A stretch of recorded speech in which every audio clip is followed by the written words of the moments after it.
America के एक जाने माने कॉलेज MIT में इस वक्त हम प्रोफेसर जेरल्ड को अपनी मैथ्स की क्लास पढ़ाते हुए देखते हैं। लेक्चर खत्म होने के बाद उन्होंने अपने स्टूडेंट्स को बताया कि मैं क्लास के बाहर बोर्ड पर मैथ्स का एक बहुत मुश्किल सवाल लिखने वाला हूँ और अगर तुम में से किसी ने भी इसे सॉल्व कर दिया तो कॉलेज में तुम्हारा नाम सुनहरे अक्षरों से लिखा जाएगा। उन्होंने अपने स्टूडेंट्स को मोटिवेट भी किया ये कहकर कि पहले भी मेरे कुछ स्टूडेंट्स इस क्वेश्चन को सॉल्व कर चुके हैं और आज के दिन वो बिल्कुल टॉप पे हैं अपनी फील्ड में। ये सवाल बहुत मुश्किल है ये देखते हुए प्रोफेसर जेरल्ड ने उन्हें सेमेस्टर के आखिर तक का वक्त दिया ताकि वो आराम से समय लेकर इसे सॉल्व कर सके। लेक्चर खत्म हुआ और फिर हमने विल हंटिंग नाम के एक आदमी को देखा जो वहाँ पर साफ सफाई का काम करता था। उसने वो मैथ्स प्रॉब्लम देखी जो प्रोफेसर ने लिखी थी। विल बाद में अपने घर गया और बाथरूम के शीशे पर इक्वेशन सॉल्व करने लगा। अगले दिन जब वो वहाँ बिल्कुल अकेला था उसने चौक उठाया और प्रॉब्लम का आंसर लिख दिया। ये बहुत बड़ी बात थी क्योंकि उसने इस सवाल का जवाब सिर्फ एक दिन में निकाल दिया था। काम के अलावा विल अपना सारा समय अपने दोस्तों के साथ मोटर गश्ती करते बिताता था।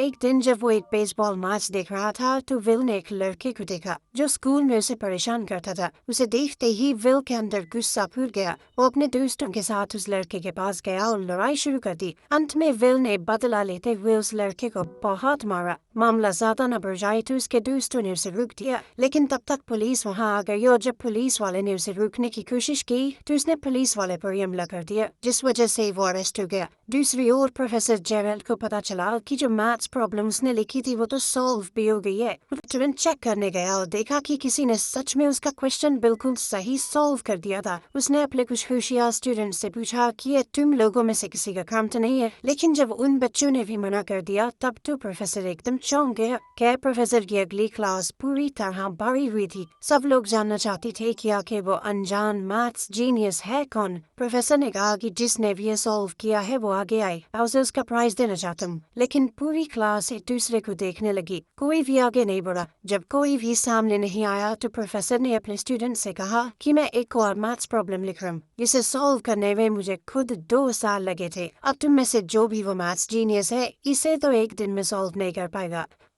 वहीं दूसरी ओर विल अभी जेल से बाहर आया था। उसने अपना साफ सफाई का काम किया और तुरंत प्रॉब्लम सॉल्व करने लग गया। उसी वक्त जेरल्ड अपने ऑफिस से बाहर आया और उसने विल को बोर्ड पर लिखते हुए देख लिया। उसने विल को रोकने की कोशिश की, सोचा कि वो बोर्ड पे ऐसे कुछ लिख रहा होगा। प्रोफेसर को अपनी तरफ आते हुए देखकर विल वहां से भाग गया। बाद में जब प्रोफेसर वापस आया तो उसने देखा कि विल ने तो एक्चुअली उसकी प्रॉब्लम सॉल्व कर दी है, जिसे सॉल्व करने में उसे खुद 2 साल लगे थे। वो इस लड़के ने कुछ ही देर में सॉल्व कर दी। अब उसे पता चल गया था कि वो सीक्रेट मैथ्स जीनियस कौन है। काम के बाद विल अपने दोस्तों से मिला और वापस बार में गया थोड़ी ड्रिंक्स लेने के लिए। वहाँ कुछ खूबसूरत लड़कियों को देखकर विल का दोस्त चकी उनके पास गया और फ्लर्ट करने लगा। लड़कियों को इम्प्रेस करने के लिए चकी ने झूठ बोल दिया कि हाँ मैं भी यही MIT में पढ़ता हूँ, जीनियस हूँ मैं। तभी एक आदमी बीच में बोला और पूछने लगा कौन सी क्लास में पढ़ता है बेटू, जिसके जवाब में चकी ने कहा हिस्ट्री। वो लड़का समझ गया था कि ये झूठ बोल रहा है। उसने चकी की बेइज्जती करनी शुरू कर दी और जानबूझकर उससे हिस्ट्री के टॉपिक्स पर सवाल करने लगा। बेचारे चकी को आता जाता तो कुछ था नहीं तो वो एकदम चुप रहा।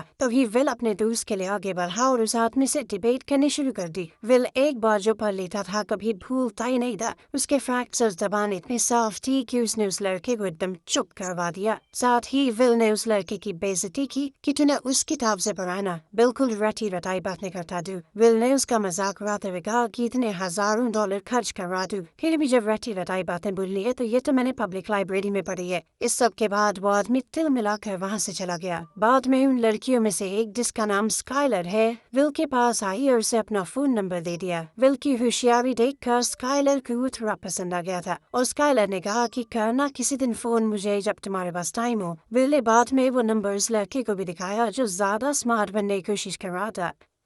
इस बीच प्रोफेसर जेरल्ड उस सफाई करने वाले को ढूंढ रहे थे जिसने उनकी वो मुश्किल प्रॉब्लम इतनी आसानी से सॉल्व कर दी। थोड़ी पूछताछ के बाद उन्हें विल का कॉन्टैक्ट नंबर मिल गया। इसके बाद वो सीधा विल की कोर्ट हियरिंग में पहुंच गया। उसके ऊपर एक पुलिस ऑफिसर पर हमला करने का केस लगा था। विल ने अपने आप को कोर्ट में बचाने की बहुत कोशिश की, लेकिन जज ने कहा कि तुम्हारे ऊपर पहले से चोरी और मारपीट के आरोप लगे हुए। जज ने कहा कि अब मैं पुलिस से भी हाथापाई को नजरअंदाज नहीं कर सकता और आखिरकार जज ने उसे जेल में डाल दिया और अगर वो बेल लेना चाहता है तो $50,000 देने होंगे, यानी लगभग 44 लाख रुपए। इसी के साथ विल को जेल भेजा गया, लेकिन बाहाउस की मुलाकात प्रोफेसर जेरल्ड से हुई, जिसके पास उसके लिए एक डील थी। उसने विल से कहा कि मैंने जज से बात कर ली है और मैं तुम्हें छुड़वाने के लिए तैयार हूँ, लेकिन तुम्हें मेरी 2 शर्तें माननी होंगी। पहली शर्त ये थी कि विल प्रोफेसर जेरल्ड के साथ मैथ्स की क्लास लगाएगा, और दूसरी शर्त ये थी कि उसे काउंसलिंग लेनी पड़ेगी। विल इस बात पर हंसने लगा, लेकिन वो जेल में भी नहीं रहना चाहता था। उसके पास कोई ऑप्शन था नहीं, इसलिए उसने सारी शर्तें मान ली। जल्द ही उसने अपनी मैथ्स की क्लास प्रोफेसर जेरल्ड के साथ शुरू कर दी, जो विल के तेज दिमाग को देखकर एकदम हैरान रह गए। अब दूसरी शर्त के हिसाब से उसे एक थेरेपिस्ट से काउंसलिंग लेनी होगी, लेकिन चाहे वो कितने भी थेरेपिस्ट के पास क्यों न चला जाए, विल खुद को उनके सामने खोलता नहीं था। ऊपर से उनका मजाक अलग से उड़ाने लगता। वो एक दिन पहले उन थेरेपिस्ट के लिखी हुई किताबें पढ़ लेता और अगले दिन जम के उनकी बेइज्जती करता। आखिरी ऑप्शन के तौर पर प्रोफेसर जेरल्ड ने अपने पुराने दोस्त शॉन मैगवायर से मदद मांगी, जो अब साइकोलॉजी पढ़ाता था। शॉन ने शुरुआत में तो कहा कि मेरे पास फालतू टाइम नहीं है सबके लिए, लेकिन जब जेरल्ड ने उसे समझाने की कोशिश की कि वो लड़का बहुत स्पेशल है, अगर सही रास्ते पर नहीं आना तो अपनी जिंदगी बर्बाद कर बैठेगा। ये सब सुनने के बाद शॉन आखिरकार मान गया और विल से मिला, जैसा कि उसने अपने पुराने थेरेपिस्ट के साथ किया था। विल ने शॉन की किताब भी पढ़ ली थी और अब वो उनके हिसाब से ही उसका मजाक उड़ाने लगा, लेकिन शॉन ने पेशेंस रखते हुए विल के साथ एकदम नॉर्मल बातचीत की, बिना उसकी जिंदगी के बारे में कुछ भी पूछे। तभी विल की नजर एक पेंटिंग के ऊपर पड़ी जो शॉन ने खुद से पेंट की थी। उस पेंटिंग और कुछ आर्ट बुक्स को देखकर विल शॉन की जिंदगी के बारे में कुछ भी अनशंत बोलने लगा। शॉन ने फिर भी विल की बातों पर ज्यादा ध्यान नहीं दिया, लेकिन फिर विल शॉन की पत्नी को भी अपनी बातचीत के टॉपिक में ले आया। उसकी पत्नी का जिक्र होते ही शॉन थोड़ा गुस्सा हो गया। विल को समझ आ गया कि शॉन की कमजोरी उसकी पत्नी है, तो वो बार बार उसका जिक्र करने लगा। उसने पूछा कि सन आपकी पत्नी यहाँ क्यों नहीं है? क्या वो धोखा दे के किसी और के साथ भाग गई क्या? ये सुनते ही शॉन पूरी तरह से अपना आपा खो बैठा और विल को गले से पकड़ लिया। उसने विल को चेतावनी दी कि कभी भी मेरी पत्नी की बेइज्जती मत करना। तभी विल ने शॉन से कहा कि सर टाइम खत्म हो गया। शॉन ने उसे छोड़ दिया और विल बाहर चला गया, ये सोचकर कि उसने फिर से एक थेरेपिस्ट को तोड़ दिया है। शॉन का मूड देखकर प्रोफेसर जेरल्ड को लगा कि वो और सेशंस करने के लिए नहीं मानेगा, लेकिन शॉन ने तो कहा कि हाँ मैं करूँगा इसकी काउंसलिंग, अगले हफ्ते से लगातार ले गया इसको मेरे पास।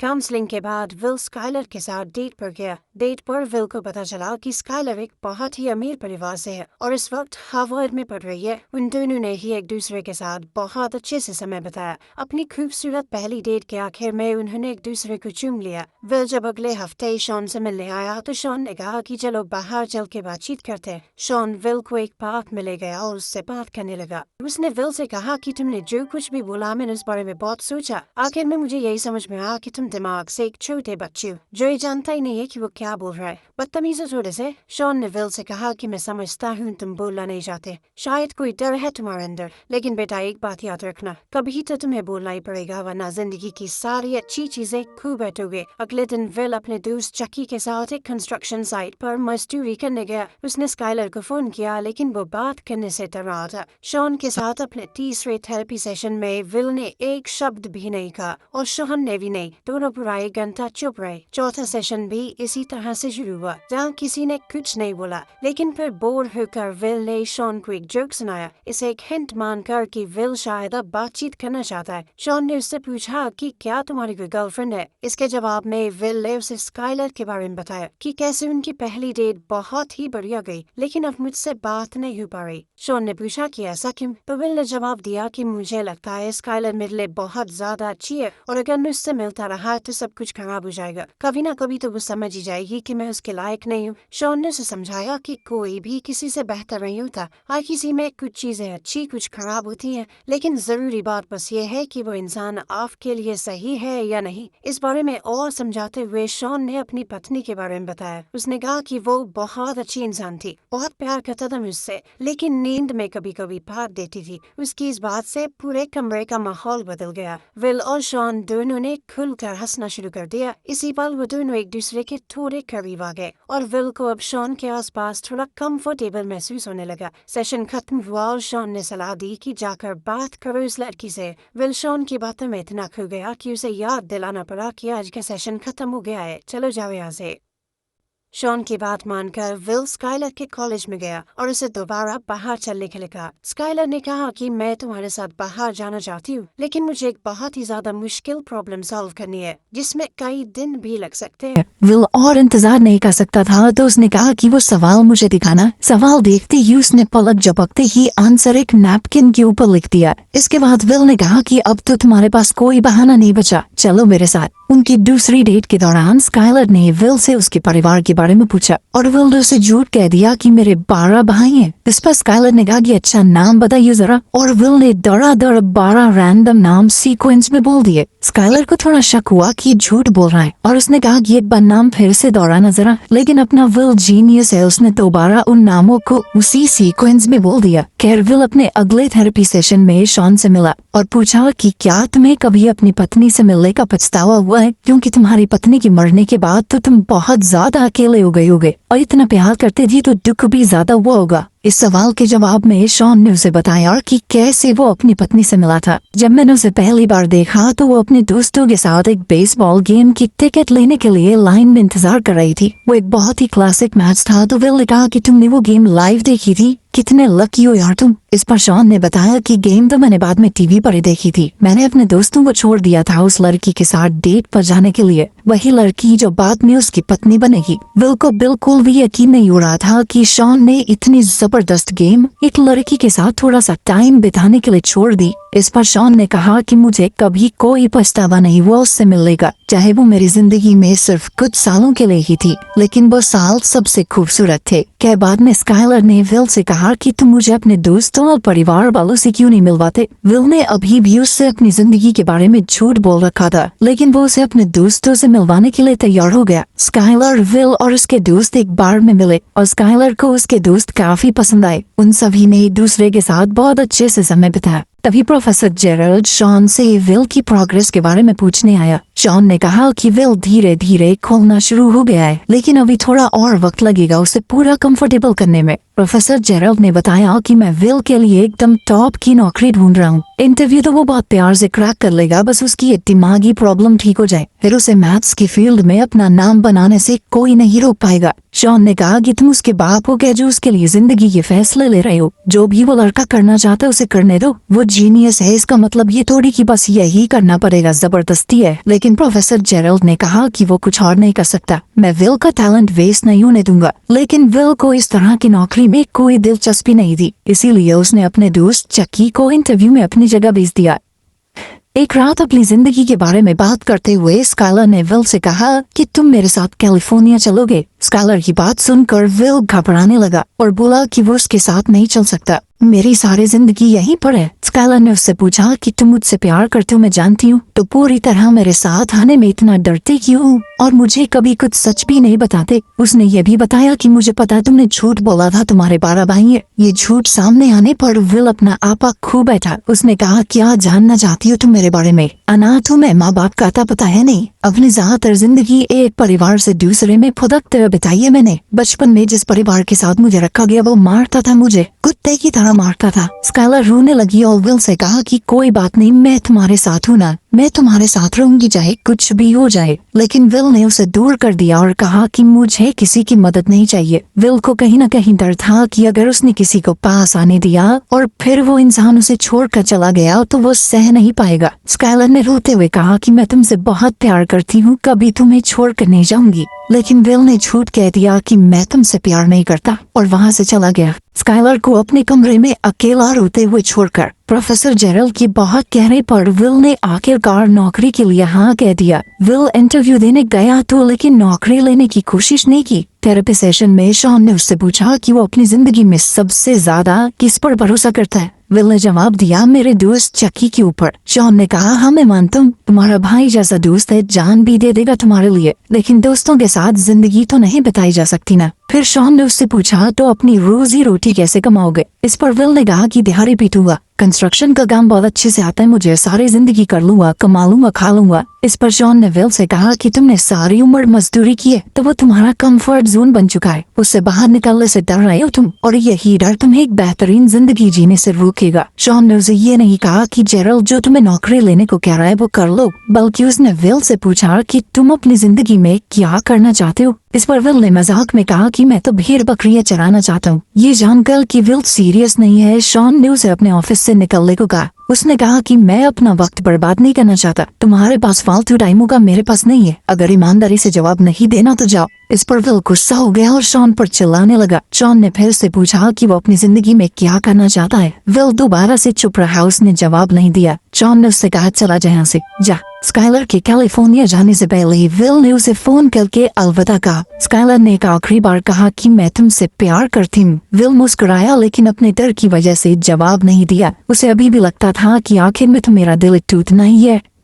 अगले दिन चक्की से बात करते हुए विल ने कहा कि मैं कोई नौकरी वोकरी नहीं लेने वाला, और अब तो स्काइलर भी चली गई। दोनों भाई यही पे कंस्ट्रक्शन का काम करेंगे, अड़ोस पड़ोस में रहेंगे आराम से। ये सुनकर चक्की ने अपने दिल की बात कही। उसने विल से कहा कि देख 10 साल बाद मैं तो यही मिलूंगा, लेकिन अगर तू 10 साल बाद यहाँ मिला ना तो मुझे बहुत दुख हुआ। चक्की ने कहा कि मेरा एक ही सपना है, सुबह जब मैं तुझे लेने तेरे घर जाता हूँ ना, मेरे दिल से हर रोज आवाज आती है कि काश आज ये साला यहाँ ना मिले, कुछ अच्छा कर रहा हो जिंदगी के साथ। दूसरी ओर प्रोफेसर जेरल्ड शॉन से लड़ रहा था कि आखिर वो विल को काम लेने के लिए मना क्यों नहीं पा रहा। शॉन ने कहा कि हमें विल को मजबूर नहीं करना कि अपनी जिंदगी के इतने बड़े बड़े फैसले ले, अभी उसे खुद ही नहीं पता वो क्या करना चाहता है। उसने समझाया कि विल को छोड़ दिए जाने का डर है, इसीलिए वो लोगों को अपने पास नहीं आने देता। जेरल्ड उसकी बात से सहमत नहीं था। उसने शॉन से सीधा कहा कि विल को अपनी जिंदगी बर्बाद करने मत दे, या अपनी तरह फेलियर बनाना चाहता है क्या उसे। इस पर शॉन ने जवाब दिया कि मैं कोई फेलियर नहीं हूँ, मैंने चुनी है ये जिंदगी, मुझे अच्छा लगता है, इतने में खुश हूँ मैं। तभी विल अंदर आया और उनकी बातचीत सुन ली। प्रोफेसर जेरल्ड कमरे से बाहर चला गया ताकि थेरेपी शुरू हो सके।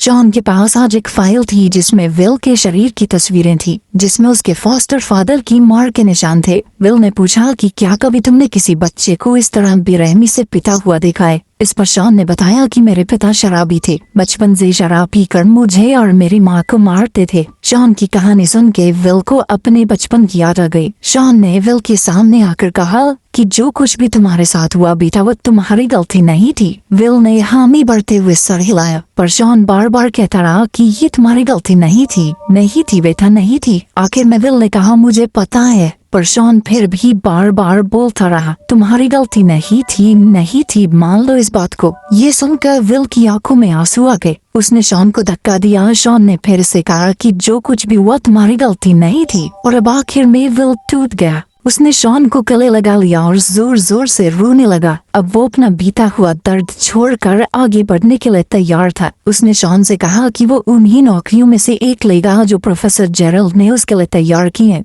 इसके साथ उसका आखिरी थेरेपी सेशन खत्म हुआ। विल ने शॉन से पूछा कि अगर बाद में कभी बातचीत करने मन करे तो आ सकता हूँ, जिस पर शॉन ने कहा कि तुम्हारे लिए हमेशा दरवाजे खुले हैं। जिसके बाद विल ने शॉन को गले लगाकर अलविदा कहा। उसके 21वें जन्मदिन पर उसके दोस्तों ने मिलकर उसे एक गाड़ी दी थी। गाड़ी नई तो नहीं थी, पर विल बहुत खुश था इस गिफ्ट से, क्योंकि ये उसके सबसे अच्छे दोस्तों की तरफ से था। उधर प्रोफेसर जेरल्ड शॉन के पास गया और उसे फेलियर बुलाने के लिए माफी मांगी। वो दोनों बिछड़े दोस्त फिर से मिल गए और शॉन ने बताया कि वो वर्ल्ड टूर पर जा रहा है। इतने भी कम पैसे नहीं कमाता, मैं समझा। जब शॉन अपना सामान पैक कर रहा था, विल उसके घर के बाहर कार लेकर आया और उसे ट्रिप के लिए रेडी होते हुए देखा। विल घर के दरवाजे तक गया और शॉन की मेल बॉक्स में एक लेटर छोड़ दिया और फिर वहाँ से चला गया। इसी बीच चक्की विल को काम पर ले जाने के लिए उसके घर गया। उसने दरवाजे पर नॉक किया, लेकिन कोई जवाब नहीं आया। उसने खिड़की से झांक कर देखा कि विल घर पर नहीं है। चक्की मुस्कुराया और समझ गया कि विल को अपनी जिंदगी में क्या करना है उसने फैसला कर लिया है। शॉन को भी विल का छोड़ा हुआ लेटर मिल गया। लेटर में विल ने लिखा था कि वो नौकरी नहीं ले रहा, वो कैलिफोर्निया जा रहा है स्काइलर से मिलने। ये पढ़कर शॉन मुस्कुरा दिया और अंदर चला गया। चलो लड़की मिल गई, अब अपना जीनियस कुछ न कुछ तो अच्छा कर ही लेगा। अब सबके प्यार की वजह से हमारे 1 मिलियन पूरे हो गए हैं, उसके लिए बहुत ज्यादा थैंक्स तुम सबको। तुम सभी मेरे लिए बहुत स्पेशल हो यार, 0 से 1 मिलियन के लिए आए। Love you all.